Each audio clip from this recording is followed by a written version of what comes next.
dia, boa tarde e boa noite. Esta será o último grupo de slides pertencentes aos slides que eu estou fazendo do item 1 do programa que já foi passado para vocês. E esses slides serão 12 slides. E terá um término chamado V4, do slide 1 ao slide 12. Então agora nós vamos falar um pouco sobre pesquisa de reciclagem de resíduos como materiais de construção. Isso tem sido muito realizado e produto de muitas publicações, né? A maioria dos trabalhos tem circundado, né, sobre essa ótica, né? Os projetos, então, de pesquisa em reciclagem de resíduos, eles devem focar o risco ambiental do resíduo no estágio inicial, então quando você está com o resíduo na forma bruta, né, tal qual ele é gerado. Depois o risco ambiental do resíduo incorporado no novo produto, nas etapas intermediárias, né? Que você pretende incorporar resíduos em matrizes cimentícias ou poliméricas ou cerâmicas, né, por exemplo, e o risco ambiental do processo de produção na etapa final, quando você vai aplicar esse produto em algum lugar. Então, todos esses aspectos têm que ser investigados. A grande maioria dos resíduos industriais, né, possui contaminantes ambientais. Lembrando que, quando eu falo de resíduos, muita gente não gosta, mas eu digo que algo só não é resíduo quando ele se torna um subproduto ou um coproduto com aplicação garantida, com novas aplicações garantidas no mercado e na sociedade. Então, a grande maioria dos resíduos industriais possui contaminantes ambientais. Esse impacto envolve complexidade de mecanismos e existe uma certa dificuldade, não é bem inexistência, de técnicas e normas brasileiras e uma abordagem científica que estaria em consolidação em nível internacional e que exige, então, um esforço considerável de pesquisa. Então, nós temos que aplicar uma metodologia científica, né, para fazer esse tipo de pesquisa de reciclagem de resíduos. E vem aí a abordagem tecnológica. Então, a abordagem tecnológica ela é constituída de vários ensaios, né, que nós vamos fazer em laboratório, ensaios físicos e mecânicos, de componentes ou novos materiais, né, produzidos com resíduos. E, evidentemente, utilizaremos de normas destinadas a componentes de materiais tradicionais, né? Essa abordagem não é suficiente. Então, em muitos casos, a gente usa normas de ensaios de materiais tradicionais para os materiais com resíduos.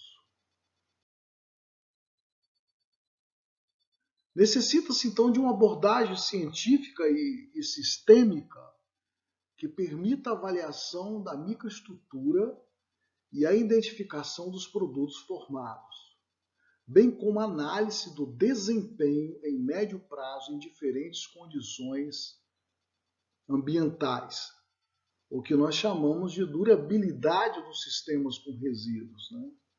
Quer dizer, além da questão de você determinar todas as propriedades, né, técnicas, né, dos materiais que foram feitos com esses resíduos, né, que poderão vir ser produtos ou produtos ou subprodutos.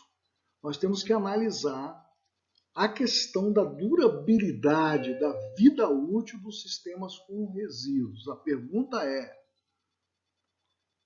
os materiais que nós fabricamos com os resíduos têm a mesma durabilidade ou superior, né, aos materiais tradicionais?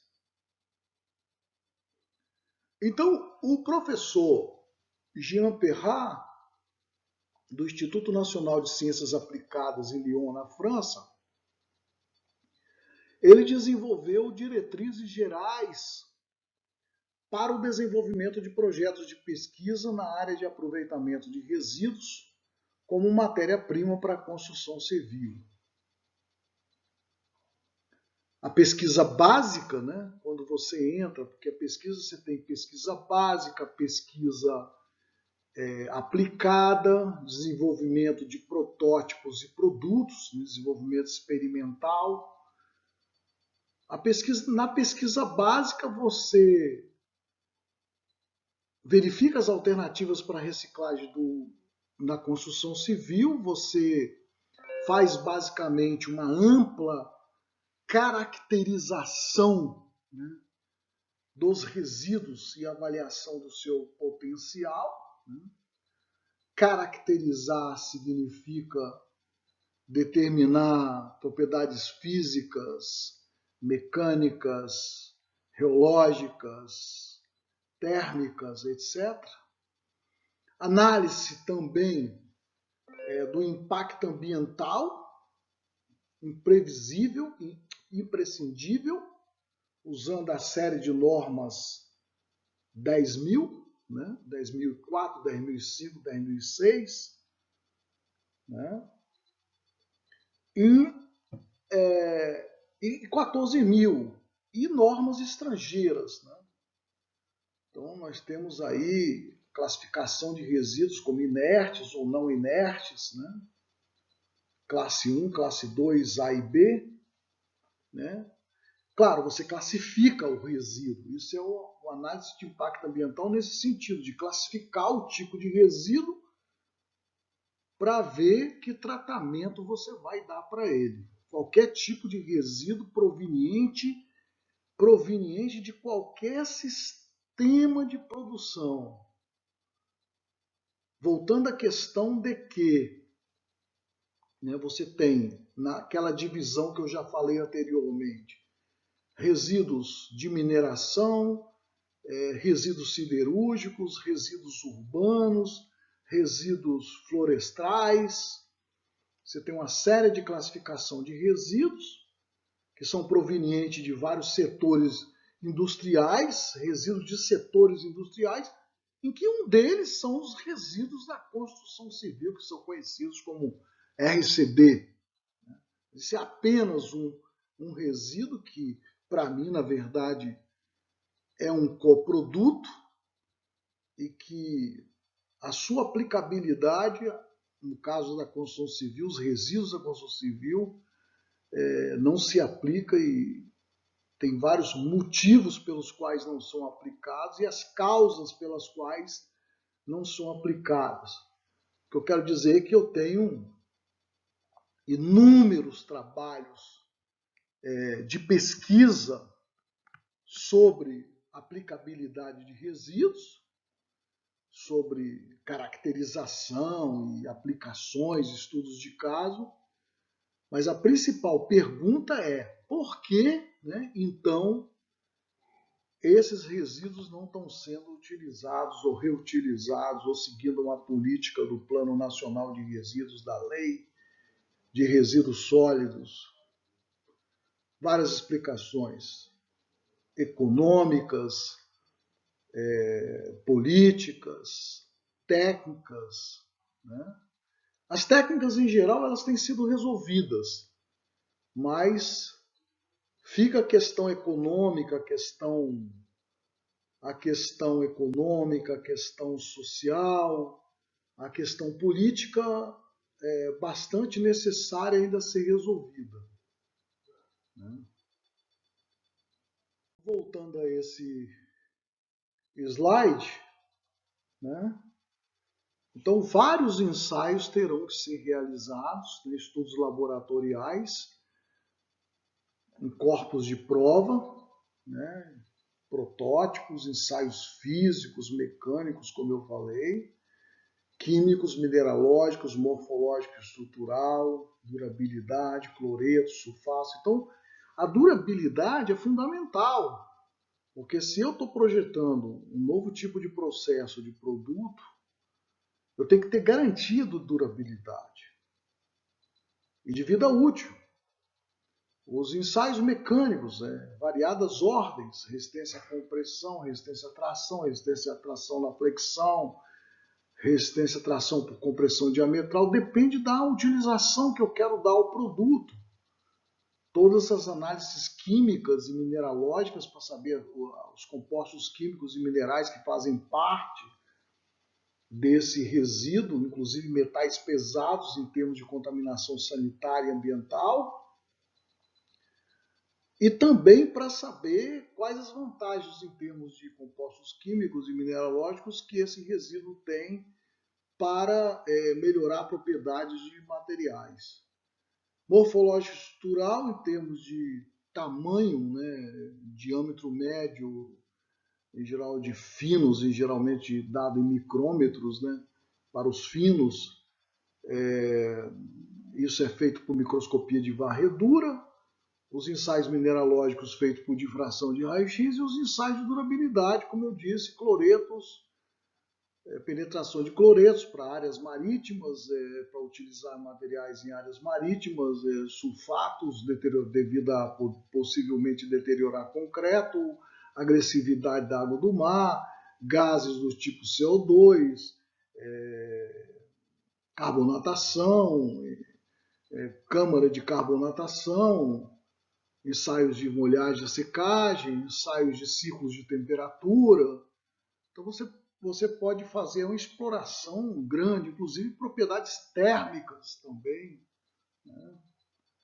E aí vem a avaliação de riscos, né, de contaminação sanitária e ambiental desses produtos, que de certa maneira vai ser ditado pela composição química e que por consequência vai definir e classificar o resíduo em termos das normas brasileiras da série 10.000, 10.004, 10.005, 10.006, 10.007.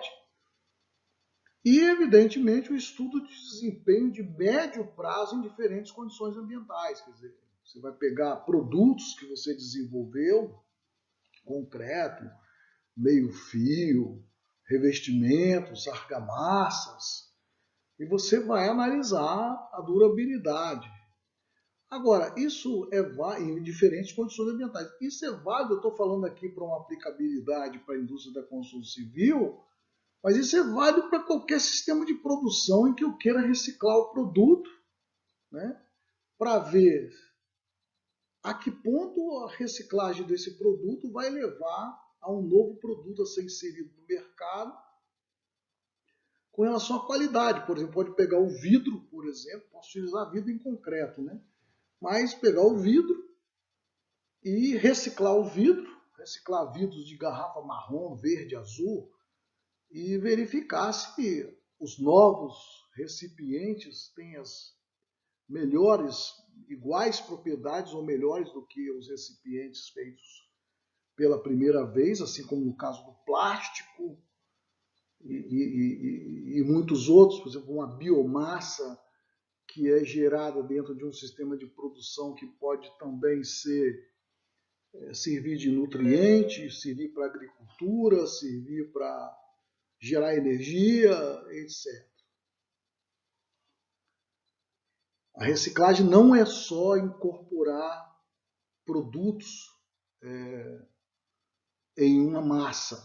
Caso, por exemplo, de uma orientação recente com minha aluna Thais, em que eu em que nós fizemos uma análise das estações de tratamento Nexus, né? Onde a gente verifica a questão de nutrientes, reaproveitamento de energia e o impacto ambiental dessas estações de tratamento, né, considerando essas questões de reaproveitamento de energia, nutrientes, biomassa, etc. A estação de tratamento de esgoto é um sistema de produção, a estação de tratamento de água é um sistema de produção, uma estrada é um sistema, uma ferrovia é um sistema, um porto é um sistema. Tudo você pode analisar ciclo de vida, quando eu falo em ciclo de vida, né? Visando analisar ciclo de vida. E uma das áreas do ciclo de vida é o desenvolvimento de novos materiais, do que nós estamos falando, e, quando reciclado, seu impacto ambiental. Quando utilizamos resíduos, né, provenientes de outros sistemas industriais, né, o que significa em termos de impacto ambiental. A gente pode trazer para a construção civil resíduos dos vários tipos de indústrias. Né? Podemos usar os resíduos de mineração na indústria da construção. Eu vou mandar um capítulo para vocês, que é o capítulo do livro do Ibracon, que eu tenho um capítulo lá, e que faz um quadro lá em que mostra claramente os resíduos provenientes de mineração, de siderurgia, de outras áreas industriais, de resíduos urbanos, de resíduos florestais e sua possível reciclagem e utilização na indústria da construção civil. Até mesmo os resíduos hospitalares, né? Em que tem diversos trabalhos aí de resíduos hospitalares, porque geralmente os resíduos hospitalares têm que ser queimados até temperaturas de 1500, 1490 graus, e esses resíduos são utilizados em alguns países, por exemplo, para fazer agregados, por exemplo. Vira cinza, né? E pode ser utilizado para fazer agregado. Então, estudos aí de desempenho de médio prazo em diferentes condições ambientais. Né? Bom, aí, depois que a gente faz o que a gente chama de uma pesquisa básica, né, que a gente não conhecia nada ainda a respeito do resíduo, não conhecíamos nada a respeito do resíduo, e aí passamos a conhecer, né, a respeito do resíduo. Passamos a conhecer a respeito do resíduo, e agora vamos passar para o que a gente chama de pesquisa aplicada, segundo o professor Jean Perrat, e desenvolvimento experimental.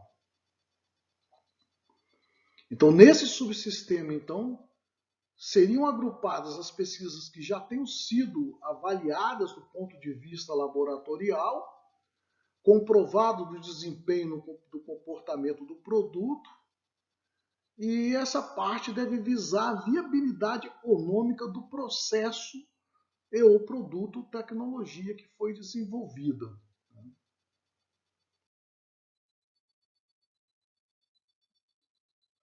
Então, torna-se fundamental, né, segundo o professor Jean Perrat, nessa etapa a participação do setor industrial. Tanto o setor que é gerador do resíduo, né, como o interessado na reciclagem. A demonstração dos interesses econômicos concretos podem auxiliar a transferência do produto ao mercado. Nem sempre quem gera o resíduo está interessado em criar valor agregado ao resíduo. O resíduo sempre pode ter valor agregado, quase sempre, e pode se tornar um produto e uma oportunidade de negócio, né? Por exemplo, claro, como contra-exemplo, a gente tem os resíduos nucleares, que infelizmente só nos resta depositá-los em depósitos altamente estanques e herméticos, para impedir a radioatividade durante 400 anos. Já há exemplos interessantes, como uma empresa lá em Curitiba, a Unipar, em que aproveita resíduos da construção civil sob forma de agregados, britas e agregados para pavimentação, etc. Vende esse resíduo, tem valor agregado e a fábrica dá lucro de reciclagem. Eu orientei uma dissertação de uma arquiteta chamada Fabrícia, e a Fabrícia Rebisque, né? Uma das pesquisas dela é por que os produtos, né, desenvolvidos com resíduos não atingiam o mercado.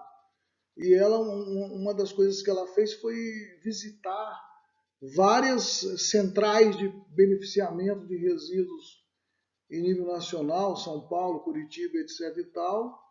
Inclusive, ela descobre que as que são privadas tinham mais sucesso e as que foram feitas pelos municípios, estado e tal, foram muito mais feitas para do ponto de vista de marketing, para dizer que o Estado está fazendo alguma coisa pelo meio ambiente, do que realmente aquilo ser lucrativo. E geralmente não foram muito para frente.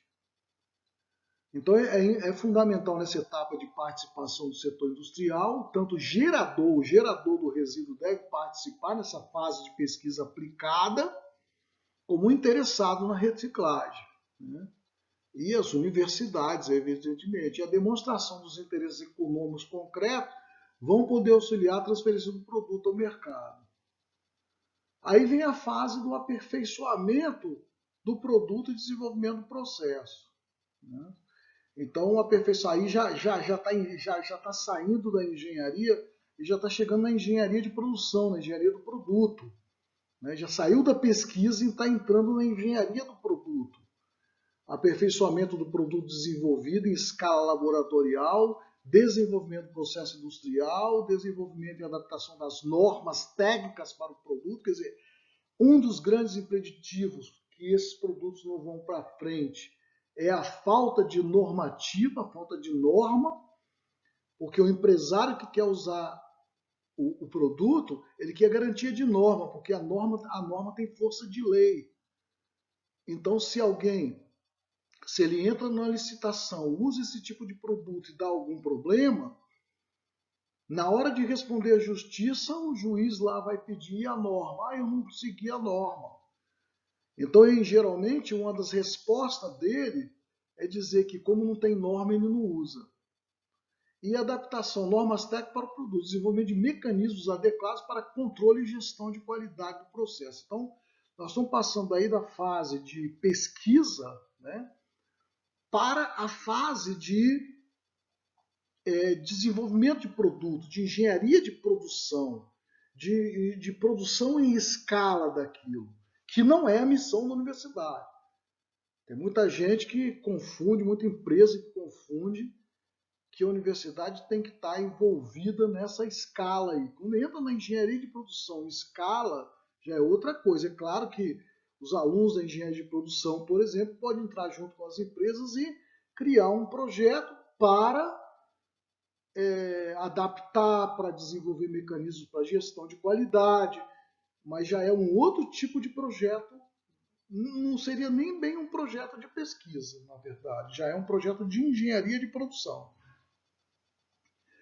E a viabilidade econômica do processo, né? O processo deve obrigatoriamente ter viabilidade econômica, né? E aí vem, né, a transferência da tecnologia. Bom, para a viabilidade econômica existem diversas ferramentas e instrumentos. Aí vem a transferência de tecnologia, que é a participação efetiva da indústria. Então, financiamentos devem ser contemplados de forma a terem retorno. Vai ter um financiamento para o desenvolvimento e deve haver um compromisso de transferência de tecnologia, como essa tecnologia vai ser transferida para os setores interessados. Então, à medida que cresce, isso que é importante, o professor Jean Perrat foi muito lúcido nessa questão, à medida que cresce o grau de desenvolvimento do produto, né, a participação, inclusive financeira, da indústria geradora ou interessada no processo de reciclagem ganha muita importância.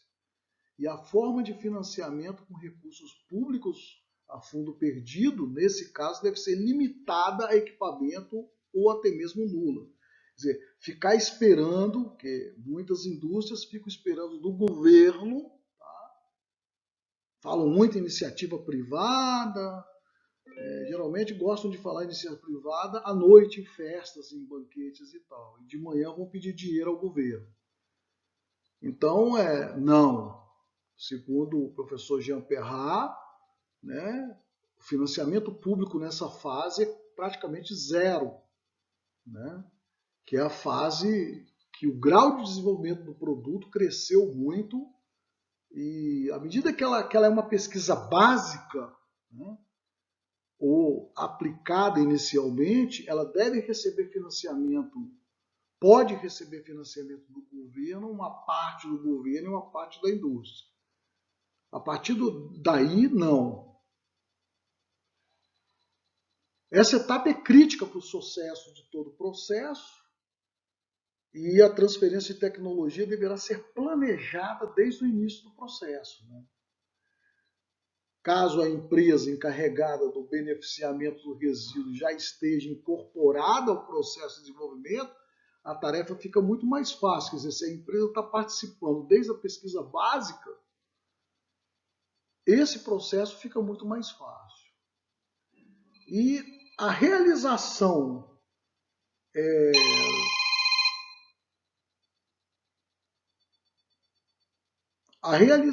da transferência deverá constar de extensa documentação técnica, de manual de produção, de manual de controle de qualidade, né, de documento para projetistas, manual para montagem de componentes, manual de qualidade. Né, já é a fase do produto final. Então, se eu fabriquei um processo, né, se eu fabriquei um produto ou um processo, né,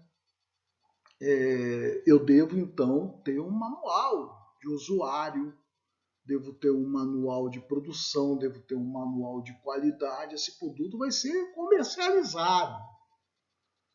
E qual é a grande questão? Dificilmente, né, os trabalhos envolvendo, em particular, utilização de resíduos em geral, como novos materiais de construção, né, em sua maioria, estão longe de chegar nessa fase. E eu acho que aí o problema é muito mais de gestão, o problema é muito mais de política governamental, incentivo. Isso ultrapassa o trabalho da universidade. E aí muitas vezes a universidade é muito cobrada por isso, que não é a missão dela. A missão da universidade, principalmente, é a missão de vanguarda. Está na vanguarda, está pesquisando aquilo que não tem explicação, aquilo que não foi resolvido. O que está nos livros é um problema já de engenharia, de consultoria. Em geral, não que um professor da universidade, através de extensão, não possa fazer consultoria. Pode fazer consultoria, mas aí é consultoria. Não confundam consultoria, engenharia do dia a dia com pesquisa. São coisas diferentes. Inicialmente, as empresas detentoras da tecnologia devem possuir controle sobre a qualidade do produto ofertado no mercado e sobre o nível de informação que trabalhadores, construtoras, projetistas e usuários recebem. Seria recomendável que entre essas exigências de transferência da tecnologia esteja prevista a obtenção de aprovação técnica e de certificação ambiental do fabricante. Tá? Também certificação ambiental. E aí aproveito a oportunidade para falar que, apesar de todos esses estudos que nós estamos falando até agora que foram feitos, nós ainda não falamos da avaliação de ciclo de vida. Tá? Que, na verdade, é um grande complemento para demonstrar quantitativamente que o impacto ambiental desses produtos ou processos desenvolvidos são menores ou iguais aos produtos convencionais. É aquilo que eu sempre falo. Eu vou meter resíduo dentro de alguma coisa e dizer que só pelo fato de eu meter resíduo dentro de alguma coisa, eu resolvi o problema ambiental. Isso não é verdade, né? Nem sempre isso é verdade. Eu tenho que demonstrar que isso é verdade, né? Então, além disso, eu tenho que ter, então, a certificação ambiental do fabricante. E a certificação ambiental dada por uma avaliação de ciclo de vida, ela é mais quantitativa do que muitas certificações ambientais que são puramente qualitativas.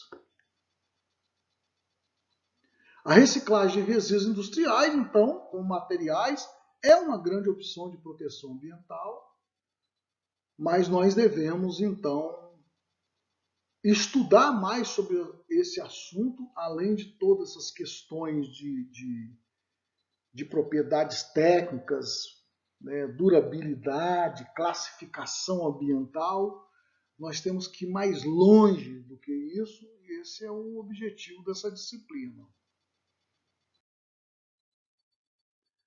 Então, uma consideração muito importante é a utilização da matriz para estimativa de impacto ambiental. Então, isso é uma coisa antiga, isso é uma coisa de 1994,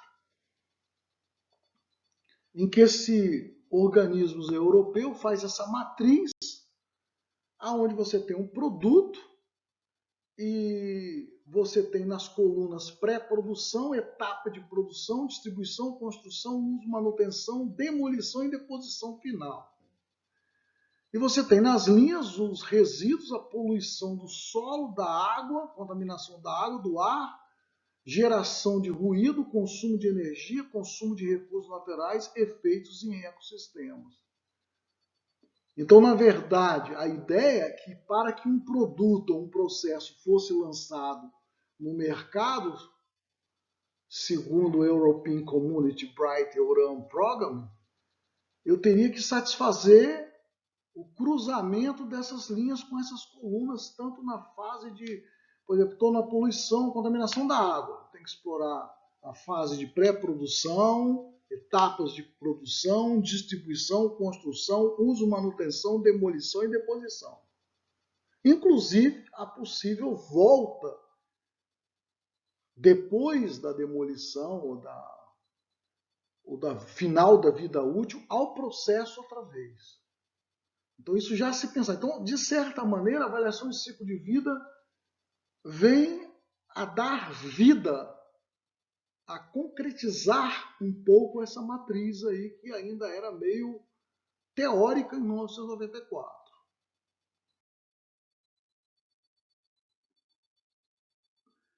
Então, o conteúdo de uma pesquisa básica na área de utilização de resíduos como materiais de construção, né?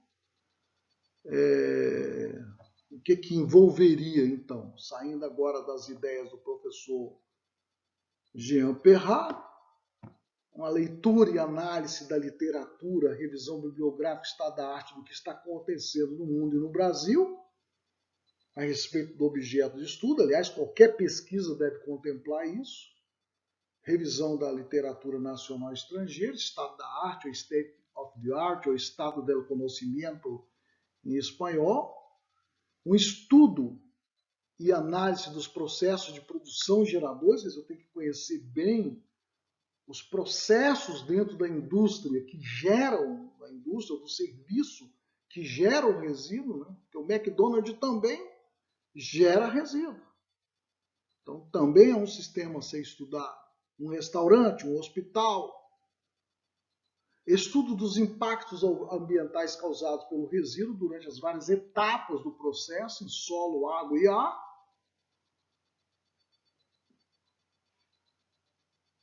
Um programa de ensaios, né? Ou de experimentos, metodologias e métodos e técnicas a serem utilizados. Caracterização tecnológica do resíduo sobre produtos de todos os demais materiais que irão, e também dos outros materiais que irão compor o novo material, além da caracterização tecnológica do resíduo, a amostragem tem que ser feita, técnicas de amostragem do resíduo, segundo norma, caracterização química, a avaliação da qualidade contra a reatividade potencial, por exemplo, álcali agregado, expansibilidade, são ensaios de durabilidade, caracterização mineralógica, morfológica, estrutural, com difração de raio-x, com microscopia eletrônica de varredura, né? Caracterização físico-mecânica, granulometria, área específica, massa específica, porosidade, textura superficial, forma das partículas, absorção, abrasão losange, modo de finura, ensaios de cimento. Claro, essas são caracterizações para a finalidade da indústria de construção. Estudos da produção do novo material em laboratório. Estudo, então, das propriedades físicas e mecânicas e geológicas desse novo material, né, que você desenvolveu, sei lá, um tijolo, um concreto, resistência à compressão, resistência à tração por compressão diametral, resistência à tração por flexão, modo de elasticidade, retração, fluência, etc. Estudos microestruturais e de zona de transição, né? Estudos de durabilidade, carbonatação, resistência a sulfatos, cloretos, águas agressivas, gases poluentes, etc. Classificação ambiental do novo produto em termos de solubilização e lixiviação. Né? E estudo de desempenho, né? Quanto aplicado à construção. Então, se eu desenvolvo uma nova edificação com esses produtos aí, eu tenho que fazer análise de desempenho, que é uma nova norma aí de desempenho 15.575, 74. Né? Tem vários ensaios a serem feitos com relação ao desempenho. Quer dizer, a construção feita com um monte de materiais feitos com resíduos, ela tem o mesmo desempenho superior a uma construção convencional? Bom, e aí é importante dizer para vocês o seguinte, que a humanidade ela tem vivido, né, baseada num paradigma que contrapõe as necessidades das futuras gerações. Né? Quer dizer, o modelo de produção nosso é linear, onde os bens são concebidos, projetados, construídos, utilizados e após a vida útil eles são acumulados no meio ambiente, ou no ar, ou na água, ou no depósito de lixo. Então nessa figura você pode visualizar esse modelo linear, né? Onde se destaca as etapas de extração da matéria-prima. Você está extraindo a matéria-prima aqui, você está processando a matéria-prima, transportando, fabricando, transportando, usando usuário e consumo e transporte e joga na costa terrestre. Você vê até uma atmosfera meio cinzenta que eu coloquei aqui nessa figura. Esse é um modelo de produção linear. Você vê que o transporte está sempre envolvido em todo o processo linear e gerando resíduo para a terra e para o ar, para a terra, para o mar, para a água, todo o tempo e durante todas as suas fases. Né? Então, dentro desse fluxo estão incluídos todos os tipos de resíduos industriais, urbanos e municipais, florestais e agrícolas. E agora o céu ficou azul por quê? Porque eu estou limpando agora a atmosfera. Então, aquela imagem anterior, né, o que eu busco, na verdade, é um modelo fechado, um modelo cíclico, tá? Que é da ecologia industrial, de produção e consumo, que faça parte desse desafio do desenvolvimento sustentável. Na figura, então, você vai entender que todos os resíduos, na verdade, devem voltar para o processamento da matéria-prima. Evidentemente, esse seria o modelo ideal, o sonho. A costa terrestre ficou linda, verde e o céu azul. Né? Então, quando eu falo em avaliação do ciclo de vida, Life Cycle Assessment, né, eu começo a partir de um produto ou um processo que eu vou analisar a avaliação do ciclo de vida desde aqui, da extração da matéria-prima. Então, eu vou fazer um concreto, eu estou lá, extrair argila, extrair calcário, veio o gesso, veio da onde, né? Levei isso até uma fábrica, um processamento dessa matéria-prima, transformei no cimento, gastei energia, emiti CO2, o CO2 equivalente na atmosfera, né? Então estou aí, utilizando todos os insumos, por exemplo, para fabricar cimento, né? Transportando e tudo da jazida até onde é a fábrica, o processamento da matéria-prima, por exemplo. Estou dando apenas um exemplo aí, né? Esse modelo pode ser pensado em qualquer sistema de produção. E aí processei, mas agora eu vou transportar esse troço outra vez, né? E também durante o transporte eu estou, dependendo do tipo de transporte, vai ter mais ou menos impacto ambiental.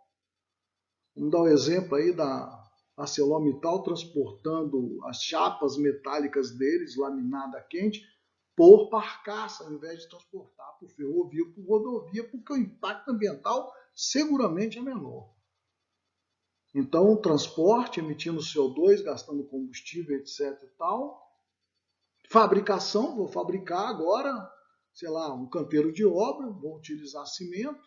Também nessa fase eu estou consumindo energia, emitindo CO2, etc. Transporto outra vez, levo até o usuário, quando não é uma edificação, porque a edificação fica no lugar, mas é um carro, um avião, um computador, uma luminária, um relógio. Leva até o usuário também vai usar esse produto, vai gerar CO2 e vai emitir CO2 e vai consumir energia. E o fim da vida útil, né, que seria ou eu vou demolir, aterrar, fazer alguma coisa, ou eu vou fazer o quê? Vou reciclar. Então é isso que se chama do berço, que é aqui a extração mineral, né, que está essa torrezinha representando a extração da matéria-prima, ao túmulo. Então eu tenho do berço ao portão, que seria do berço até o processamento, até a fabricação, do berço ao túmulo até o final de vida útil, enterrar, né, entre aspas, túmulo, ou cremar, né, ou do berço ao berço, que significa em cada etapa voltar tudo para o processamento da matéria-prima. Então esse modelo fechado ou cíclico é o modelo que nós sonhamos para se contrapor ao modelo linear, né? E aí está a avaliação de ciclo de vida, que vai analisar esse ciclo de vida. Lembrando que existe a avaliação de ciclo de vida hoje ambiental, avaliação de ciclo de vida, custo de ciclo de vida, e avaliação de ciclo de vida social, porque o social, o econômico e o ambiental é o tripé da sustentabilidade. Então esse modelo ele é o perseguido pela ecologia industrial, né? Quer dizer, nós não estamos falando aqui como puramente ambientalistas, utopistas, ilusórios, né? Mas como ecologistas industriais, que vê a necessidade da indústria existir, mas com extrema responsabilidade. E que é definido por esse Instituto de Engenheiros de Eletrônica e Elétrica como o estudo multidisciplinar, né, ecologia industrial, dos sistemas industriais econômicos e suas interfaces com sistemas naturais fundamentais. A definição inclui, entre outras coisas, pesquisa envolvendo fornecimento de energia e uso, novos materiais, novas tecnologias e sistemas tecnológicos, ciências básicas econômicas, leis, administração e ciências sociais. Zero Waste Alliance. Assim, quando se fala em resíduos industriais e agrícolas, no caso de materiais e componentes de construção, deseja-se alcançar o objetivo de voltar com os referidos resíduos para o processo de fabricação de produtos pertencentes à cadeia da indústria de construção civil, quer dizer, pensando que quase todas as indústrias têm resíduos que podem ser utilizados na indústria da construção civil, ou serem utilizados nas próprias indústrias e em outras indústrias. Esse esforço de pesquisa e essa busca de utilização fazem parte do modelo fechado, cíclico fechado, apresentado anteriormente, em conjunto com as demais atividades dos macrocomplexos econômicos. Né? Nós temos vários complexos econômicos. Né? Então, essa, na verdade, é o produto desse slide que eu queria complementar e dizer para vocês o seguinte: o ecossistema, ele tem a vida dele muito bem resolvida. Eu estou aqui na montanha, todo dia eu vejo, eu sou cercado de grandes árvores, sou cercado de insetos, de besouros, de aracnídeos, de répteis, aves, morcegos. Né? Eles sabem viver, tá? Eles se autoadaptam. Né? O ecossistema se adapta, se autorregula, a gente chama de mecanismos de regulação. Estudem isso em teorias de sistemas, que significa regulação, feedback, retroalimentação, mantendo o sistema sempre estável. O problema é que nós, humanos, né, seres vivos também pertencentes à natureza, criamos uma série de modelos sociais, baseados em diferentes doutrinas e filosofias, como liberalismo, neoliberalismo, socialismo, anarquismo, nazismo, fascismo e por aí vai, e um monte de cismos, né? E, na verdade, parece que esses modelos nossos estão bastante equivocados e não conseguem conversar com o ecossistema. Não consegue conversar com o planeta inserido dentro do braço de Perseus na galáxia e não consegue conversar com o ecossistema, com a biosfera que nós vivemos. Devido a essa dificuldade de entendimento e de conversação, nós temos vários conflitos, né? E nós precisamos encontrar modelos sociais que sejam coerentes e congruentes com a autorregulação do ecossistema. E é isso aí, eu termino com isso. As aulas são 104 slides, ou 100 slides mais ou menos, do item 1 do nosso programa, dando como isso uma introdução, né, para que a gente possa entrar em avaliação de ciclo de vida. Muito obrigado. Um abraço fraterno para todos.